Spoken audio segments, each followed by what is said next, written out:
This is Mr. Sambit Patra, the national spokesperson of the BJP, the world's largest political party. On the 12th of June 2021, Mr. Patra tweeted this: "There was a lack of water in Chanakyapuri and the Kejriwal government was supposed to do something about it." The good thing is that Mr. Patra mentioned the location, because as it turns out, Chanakyapuri falls under the jurisdiction of the New Delhi Municipal Council, which is not under the control of the Aam Aadmi Party but under the control of the Bharatiya Janata Party. Now this is a tricky situation. A layman would look at this and think, what? Isn't the Aam Aadmi Party running the Delhi government? Then how is this region under Bharatiya Janata Party? That makes no sense, right? Let's find out what's going on. The city of Delhi is the headquarters of the central government of India. This city is a symbolic icon of the independent and strong democracy that our freedom fighters strived for. The diverse groups of people that call Delhi their home exhibit how, with cultural, ethnic, religious, and gender differences, the city has become a representation of the diversity of our nation. But despite its unifying symbolism, the city suffers from a deep irony. At its administrative core, Delhi remains destructively divided. मुख्यमंत्री सरकार चलाएंगे या lieutenant governor को चलाना चाहिए? दिल्ली का boss आखिर है कौन? मुख्यमंत्री या उपराज्यपाल? And this is what it's about. Ladies and gentlemen, Delhi government and the centre are locked in a battle over a bill passed. There's a chaotic intersection of different levels of governments in Delhi. And this intersection deprives our capital of a harmonious and efficient administration. The situation is so bad that a single subject of street lights is under the jurisdiction of 17 different authorities. Just imagine, street lights in one city are under 17 different authorities. And we all know what happens when there's such overlap of responsibility. It leads to lack of accountability. You try to hold one institution accountable and they throw it on the shoulders of others. This level of chaos and confusion renders common man incapable of even registering their grievances. It seems obvious that this is not an efficient system of governance. The question here is, why is anyone not doing anything about it? To answer this, we need to ask one question, and that question is, what is Delhi?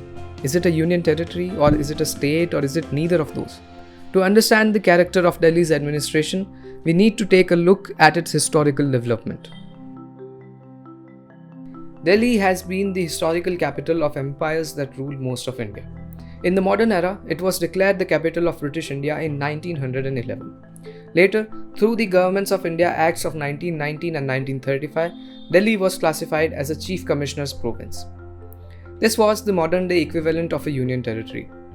The city remained a Chief Commissioner's province until independence.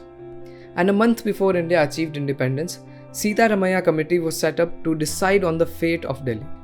The committee recommended that Delhi should be governed by a lieutenant governor on the aid and advice of an elected chief minister and a council of ministers.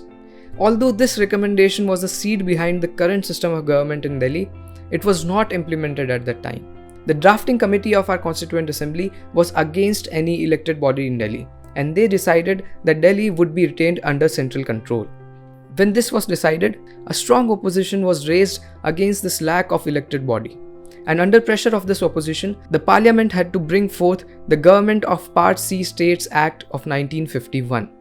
This was the first time when Delhi was given a legislature of its own, an elected body. But this legislature was limited.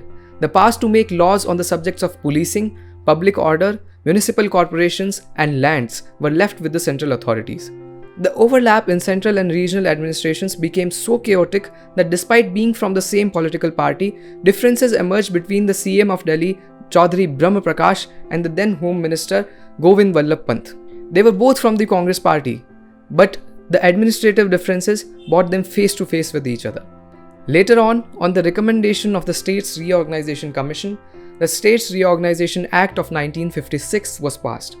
This act dismantled the legislature in Delhi. So the life of the first legislature in Delhi was just 5 years, from 1951 to 1956. It was through this act of 1956 that Delhi was officially made a union territory.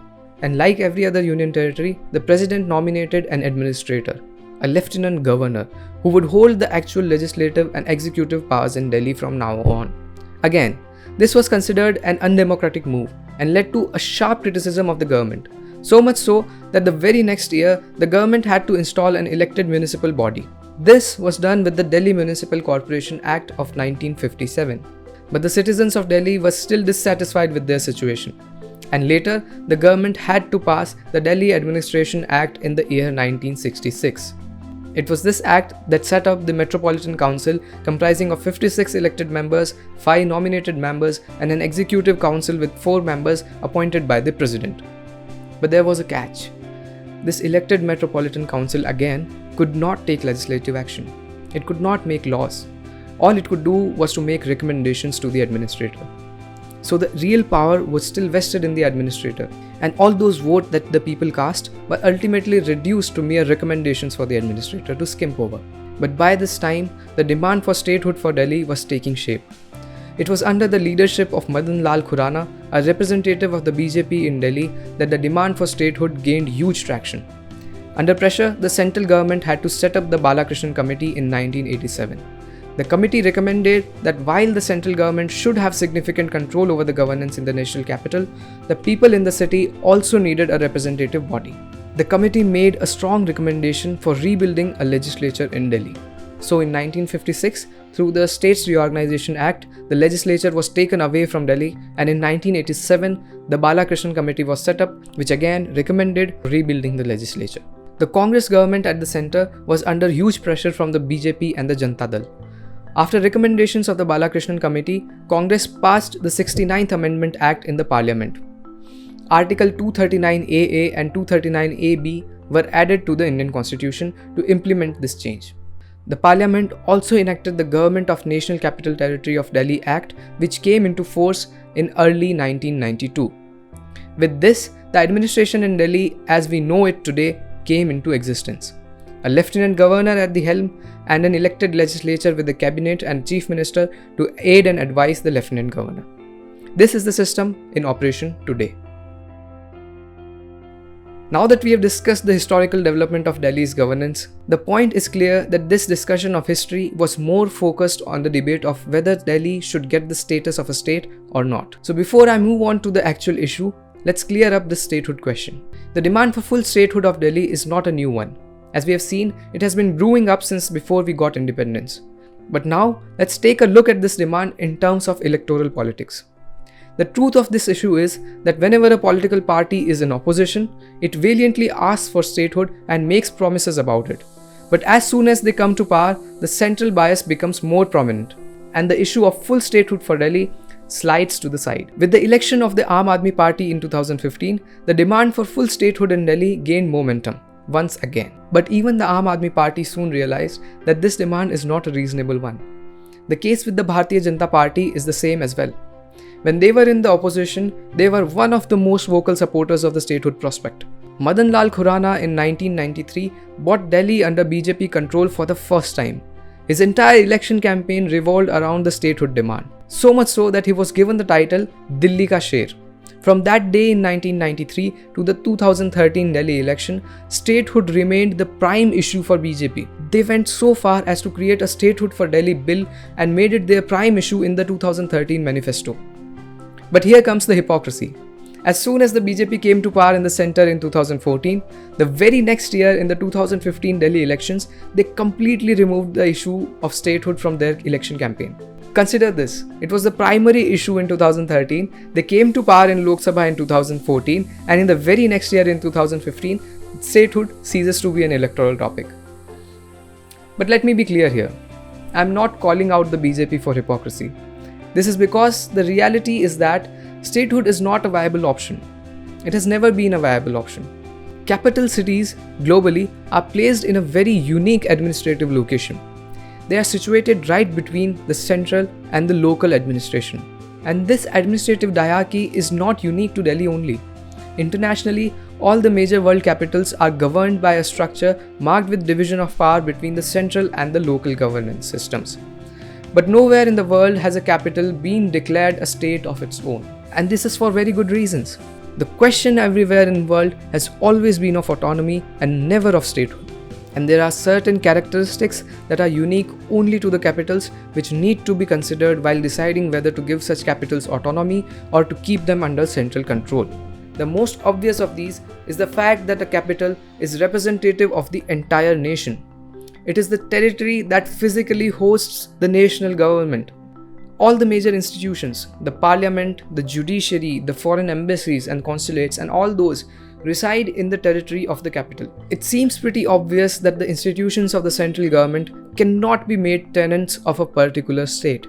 A national government needs to own land of its own. It needs to have a physical seat for the national institutions. Other than this, we also need to consider that the security of the seat of the national government is absolutely critical. The local police of the capital region needs to coordinate with agencies which are national in character. For instance, the sensitivity of the security questions will be so high in Delhi that the institutions like the CBI, the IB and the RAW, these will have to coordinate with the local police.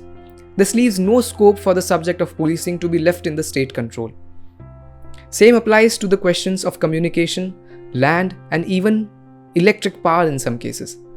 Next, we also need to realize that creating a state means creating another ground for electoral politics to play in. And since the national government has its seat in the capital, if the capital ever comes under political uncertainty or an extremist local government, then it is bound to irritate the national government. These three are the compromises no national government is ready to make. And that seems to be the sensible way. So, the question of statehood is just a facade behind which the actual issues exist. And now, we'll move on to the real point. What's wrong with Delhi's administration? The answer to this question is twofold. First is the legislative aspect, and second is the executive aspect. In simplest of words, the legislative aspect is this. The laws governing Delhi's administration are very vague and they lead to multiple interpretations and they cause a lot of chaos. At the pinnacle of the issues of vague laws is the Article 239AA. It was added to the Constitution with the 69th Amendment Act and it reads like this. There are four main conclusions that can be derived from it. Number 1. The Lieutenant Governor is instructed to take decisions on the aid and advice of the Chief Minister in matters in which the Legislative Assembly has power to make laws. Number 2. The Delhi Legislative Assembly has powers to make laws on all subjects included in the state list and the concurrent list in the 7th schedule of the Constitution. There are exceptions to this, and those exceptions are subjects related to public order, policing and land. Yeah, land as well. Number 3. For all other matters, the Lieutenant Governor can take decision in his own discretion if there is a law permitting him to do so. Number 4. All disputes between the Lieutenant Governor and the Chief Minister will be forwarded to the President. And number 5. When a decision is kept in pending by the President, then the Lieutenant Governor is empowered to take any action on the matter as he deems right. Let me sum up the situation here. After independence, Delhi became a union territory. Union territories are governed under Article 239. But because it's Delhi and it's special, so it gets Article 239AA. Now the people want it to be a state, so we give Delhi a legislature of its own. But because it is Delhi and it's not a state, so we take away power of this legislature in these three domains. But except these three subjects, the legislature of Delhi can make laws about any subject in the state or concurrent list, just like a normal state would do. But again, Delhi is not a normal state. So even the parliament can make laws about any subject, be it state list, concurrent list or center list when it comes to Delhi. With the legislature, Delhi naturally also gets an executive, a cabinet, a chief minister, just like a state. But Delhi is not a state, so the real executive power is actually with the Lieutenant Governor. But then Article 239AA says that the Lieutenant Governor has to function on the aid and advice of the cabinet, just like a state legislature. But again, if there is a difference of opinion, the Lieutenant Governor can essentially send the issue to the President and then act as he wishes. Because guess what? Delhi is not a state. Do you see the issue here? It's like a tennis match, from this court to this court and back and forth, and it's mind-boggling. The crux is that 239AA is at fault. It does mention that the cabinet has to aid and advise the Lieutenant Governor, but it does not mention the most important thing. What's the nature of this advice? Is the Lieutenant Governor bound to act on the advice of the cabinet, or is he free to ignore it? That's the core of the legislative issue. The laws governing administration in Delhi are so vague that they are open to contrasting interpretations. This was the legislative issue. The next big issue is that of multiplicity of administrative bodies. For a territory of 1453 square kilometers, Delhi has a mammoth 100 urban bodies, local agencies, boards, and central authorities to deliver a variety of services. Almost all of the administrative issues arise from the fact that there is such a high degree of intersection in different organs of governance. On the local level, there are 5 different urban bodies: the New Delhi Municipal Council, the Delhi Cantonment Board, the North Delhi Municipal Corporation, the South Delhi Municipal Corporation, and the East Delhi Municipal Corporation. 4 of these are accountable directly to the Union Home Ministry, and the Delhi Cantonment Board is accountable directly to the Defence Ministry. So these are directly accountable to the national government and not to the state or local government. Then we come to the state level. There comes the elected government of Delhi, also called the Government of the National Capital Territory of Delhi, or the GNCTD. This GNCTD, as we discussed before, has powers to make laws on all subjects in the state and the concurrent list except the issues of policing, public order, and land. What that means is that the elected government of Delhi is not responsible for the physical planning, development of land, or law and order in Delhi. These functions belong to the agencies directly accountable to the central government. Then comes the direct national level, where, as we already discussed, the power is vested in the Lieutenant Governor. Apart from the Lieutenant Governor, there is another agency called the Delhi Development Agency. This agency controls land allocation, housing, and related stuff, and it reports directly to the Ministry of Urban Development. Also, there's the Delhi Police, which is directly under control of the Union government. This is the point where we flash back to the beginning, the shortage of water in Chanakyapuri and who was accountable for it. It boils down to this. Despite Aam Aadmi Party winning the constituency under which Chanakyapuri falls, the body that governs that region is still the NDMC, and that's under the central government. So even if the people there vote for Aam Aadmi Party, the services there will still be provided by the national government. It is a really confusing scenario. So much so that even the national spokesperson of the ruling party got it wrong. And that confusion and chaos is the real issue. So what is the solution? Delhi needs legislative reforms. It needs new laws to establish who governs what clearly. The separation of powers between the union and the state government in Delhi needs to be framed out loud and clear. Legal battles in the court are not a viable solution. The point that I'm making here is about the relevance of judicial actions in this subject. Just think about it. When do we need to take matters to the court? Who takes up legal battles? Legal measures are taken by parties who have a relationship marked with shared contempt for each other. Requirement for a legal interference does not spark confidence in a relationship which should be based on cooperation. It instead suggests that the relationship between different levels of governments is so sharply confrontational that they cannot solve it through internal negotiations. That's where the need for a coordinating agency comes in. Almost all of the international capitals are marked with a system of governance where power needs to be shared between the local and the national authorities. To ensure smooth division of power, most of the developed nations have established a coordinating agencies in their capitals. This agency corresponds between the federal and the state governments, and it ensures proper communication and better delivery of services. This is what we need in Delhi. We don't need legal interpretations of the old law because they are fundamentally flawed. We have seen this right now that the Article 239AA is the cause of the chaos. We cannot depend on its legal interpretations. We need to change it. We need to replace it with something which is clear, which is precise. And apart from this, we need cooperation between governments at different levels. And we need an agency to overlook this cooperation. The most significant reform required is that of simplification. Delhi has a chaotically high number of agencies, functioning with overlapping responsibilities. These agencies are accountable to 3 different ministries, a lieutenant governor, and an elected governor at the same time. It is an absolute mess. It needs to be simplified. The BJP's motto of less government and more governance need to be put in practice here. Simplification is what we need. Cooperation is what we need. But what did we get? A few months ago, the central government passed the GNCTD Act of 2021. This act stated that the term Government of Delhi from now onwards will refer to the Lieutenant Governor and not to the elected government. Also, the Chief Minister and his cabinet will need approval of the Lieutenant Governor before they take any action or announce any policy or program. This move, in effect, snatches the power from the elected government and places it at the discretion of the Lieutenant Governor.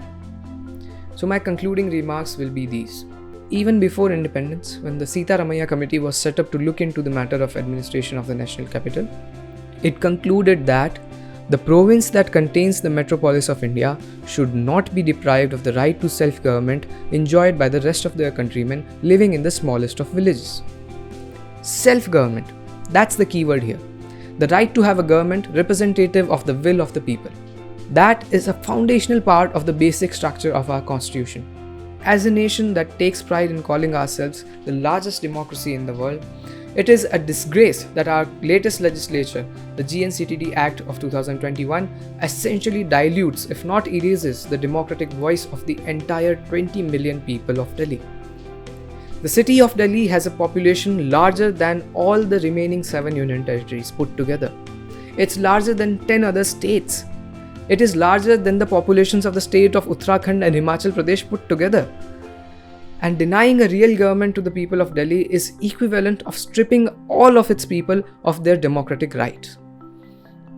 Other thing that I would like to put forth again in the conclusion is that there is a need for a mediating agency so that the decisions at the central and the local level can be coordinated. Taking differences to the president is not a balanced approach. We all know where it ends. The president is bound to act on the advice of the central government. The only analogy that I can think of to describe the situation is that me and my brother share a chocolate, and I tell him that if we do not agree on how to share this chocolate, then I will decide how to share this chocolate. This does not seem like a sensible approach. Also, the people need to take an active part in shifting the political focus from demands for a statehood to a demand for greater autonomy. Statehood for Delhi is far from what's practically possible. And more importantly, the real issue behind the poor state of administration in Delhi is the absurdly high number of institutions. So it all boils down to this. Unlike a real state, the administrative power in Delhi cannot be given completely to a regional government. But at the same time, Delhi has such a large number of people that depriving them of an elected legislature or an elected authority is like stripping away their democratic right. If we rank all of the states and union territories in India by their population, Delhi takes the 10th spot, and that's pretty high. And while we proclaim ourselves as the largest democracy, we cannot strip away the right of these 20 million people to self-government, to an elected representative government. That's against the ethos of our constitution. So the only viable solution to this is that we need clear laws and we need a reduction in the number of agencies functioning in Delhi. We need a simplification of the governance structure, and we need a coordinating agency so that we can have coordination between the central government and the regional government in Delhi. That's it for this video. Thank you for watching. If you like this content, please share and please subscribe to the channel. And if you know some people who would like this content as well, then do share it with them. And all the resources that I have used are mentioned as a bibliography in the description of this video. Do check them out if you're interested in reading more about it. That's it. Thank you.